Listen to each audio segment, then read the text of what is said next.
Isn't it wonderful, Nick? Beautiful. I guess we're a little early. What do you want to do? Anything but inspect this temple of capitalism. Oh, Nick. Look at them. Their eyes popping out of their heads, drooling over the very things that are taking away their jobs. Now, Nick, don't get all excited. My family think that America's a pretty swell place, and I don't want you to disillusion them. I know. I'm here to be exhibited. Mute but beautiful. Don't say that, please. I want them to like you, to know you as I do. Did you tell them we're in love? That I want to marry you? That I've asked you 100 times? Of course I haven't, Nick. It isn't like telling them that I've got a new hat. I have to do it gradually, the right time and the right place. But why all this strategy? We don't have to maneuver like a battery of tanks. We're not at war with your parents. This is between you and me. It isn't as simple as all that, Nick. Listen to me, Babs. If there's one thing in our lives that doesn't concern other people, it's our marriage. We can slip away after lunch, and by dinner time, you can be Miss Smeckle. Not so fast, Nick. Give me a chance to find out whether I really love you or not. Then if I do, all right. I want my family's blessings beforehand, not when they can't help themselves. Afraid of being cut off with the proverbial shilling, darling? No. Money doesn't count where love is concerned. No, of course not. Here are some people who believe in finding out things for themselves. These boys and girls are all members of the Science and Engineering Clubs. They're sponsored by the American Institute of the City of New York to encourage the scientific knowledge of young people. The movement's spreading over the whole country. Now, this is the kind of a thing that appeals to me. Do these same kids stay here during the whole fair, Jim? No, there's constant rotation. Each group stays here only a short time. Altogether, about 1,000 of them get a chance to use the lab. You know, Jim, the children seem to think that I'm an old fogey. But I just can't help believing that our welfare is rooted in character, not in panaceas. To me, systems don't seem to count half so much as the right kind of men and women, like these kids are going to be. You can get my vote on that any day. No system can make up for bad citizenship. No, sir. Well, I think I'll go find Mother and Jane. I'll see you at lunch. All right, Mr. Middleton. I'd like to show Bud a few more things. He's a pretty hard fellow to convince. Yeah, but I think he's weakening. So long, Dad. By the way, Bud, how's Babs? Okay. Is she going to be here today? I heard her say she was coming out here for lunch, but you never tell about women.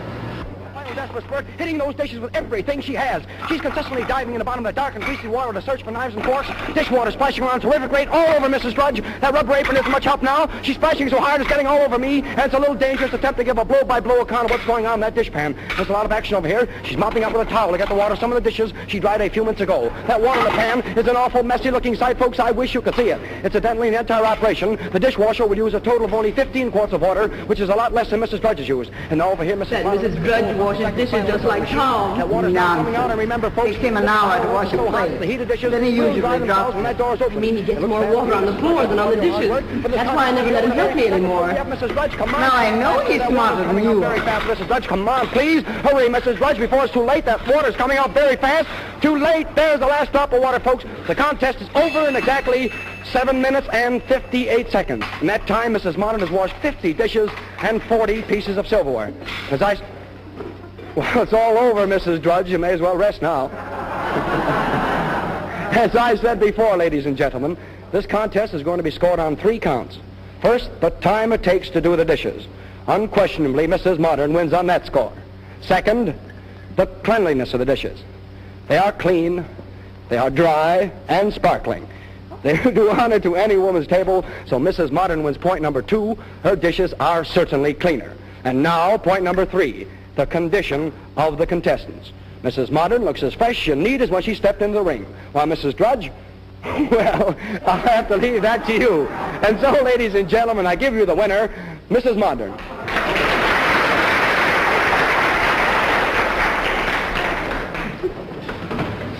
I'm tired just from what that announcer said. Did you hear him, Mother? In 15 years, the woman washes, dries, and stacks a pile of dishes 9 times higher than the Empire State Building. Imagine it. Well, that didn't impress me half as much as seeing Mrs. Modern read a paper while her dishes were being washed. She'll look young when she's 100. Hi, Babs. Shake hands with an old pal of yours. Why, Jim. Babs, How are you? It's nice to see you again. you're looking well, as usual. Oh, this is Mr. Makaroff, my art teacher. Nick, this is Jim Treadway, one of the hometown boys. We're glad to know you, Mr. Makaroff. How are you? And this is my little brother, Makaroff. Hello. Oh, say, Babs, we're on our way to the Hall of Power. Why don't you tag along and learn something? Oh, there's plenty of time before we meet the folks. I don't know, it might be fun. What do you think, Nick? All right, but don't expect me to be amused. There's nothing funny about the tools of capitalism.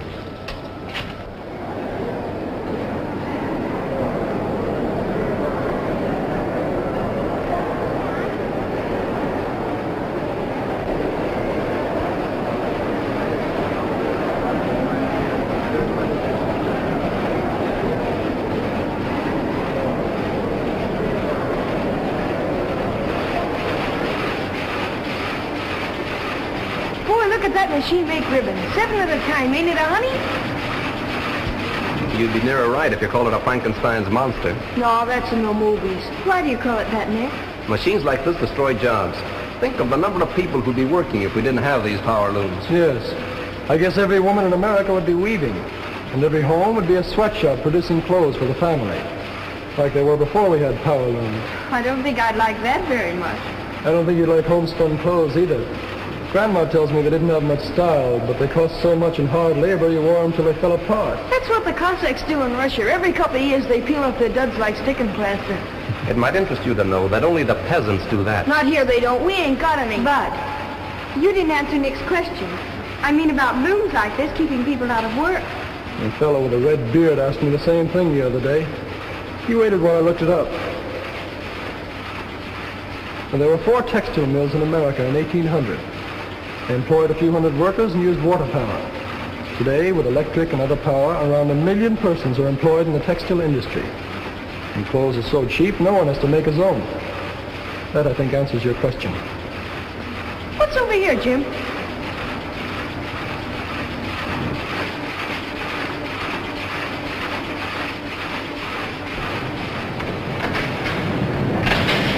What is it, Jim? Look at that thing go around. It's a manipulator table, used in a steel blooming mill. You can control the billet with these switches. Watch out, it's going off. Oh. The photoelectric equipment keeps it on the table. I suppose you're going to tell us machines like this benefit labor. And how? Not many years ago, steel making was a dangerous occupation. Now, the safest place a steel man can be is in the mill. It's safer than his home. That's right, capitalistic propaganda. Oh, you're kidding, Jim. I'm stating a fact. I know one steel plant that employs 10,000 men. While 15 of them lost their lives at home and other places, not one was lost in the steelworks. That's hard to believe. Well, there's the answer right there. Electrical control. Instead of swinging a sledgehammer all day and risking his neck, the steel man sits where Bud is and does his work with the master switches. Well, if one man can do all that with a machine, then I agree with Nick.